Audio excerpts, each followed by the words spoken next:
प्रधानमंत्री श्री नरेंद्र मोदी जी का निरंतर ये राग अलापना कि वे किसानों की आय दूनी कर रहे हैं मात्र एक छलावा है और इसका सत्यता से कोई रिश्ता नहीं है।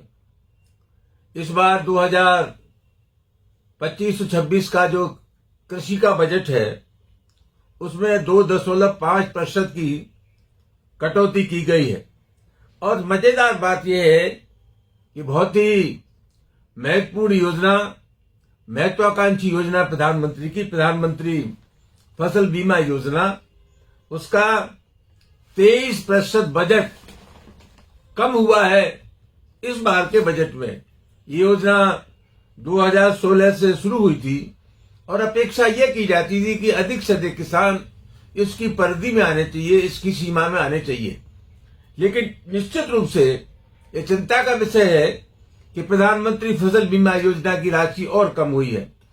सबसे बड़ा सवाल ये है कि हमने कृषि के लिए कितना बजट आवंटित किया, एक अलग सवाल है। उससे महत्वपूर्ण सवाल ये है कि बजट कितना खर्च हुआ। 2021 और से लेकर के 2025 तक इन 5 वर्षों में 67,000 करोड़ रुपया जो कृषि के लिए आवंटित हुआ था वो खर्च ही नहीं हुआ। इसका सीधा सीधा मतलब ये हुआ कि सरकार किसानों की समस्याओं के लिए बिल्कुल भी गंभीर नहीं है।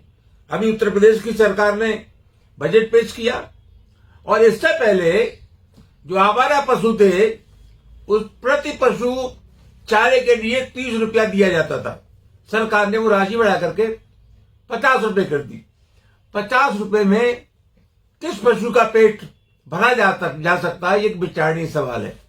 और महत्वपूर्ण बात यह है कि किसानों की फसल का जो नुकसान ये आवारा पशु करते हैं वो कहीं भी फसल बीमा योजना में नहीं है।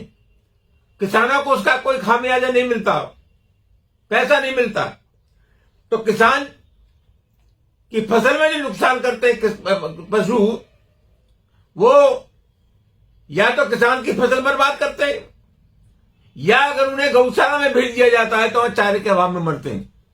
ये मामला बहुत गंभीर मामला है और मैं निश्चित रूप से दावे के साथ कह सकता हूं कि कोई सरोकार भारत की सरकार का किसानों से नहीं है। ये सरकार किसान विरोधी सरकार है।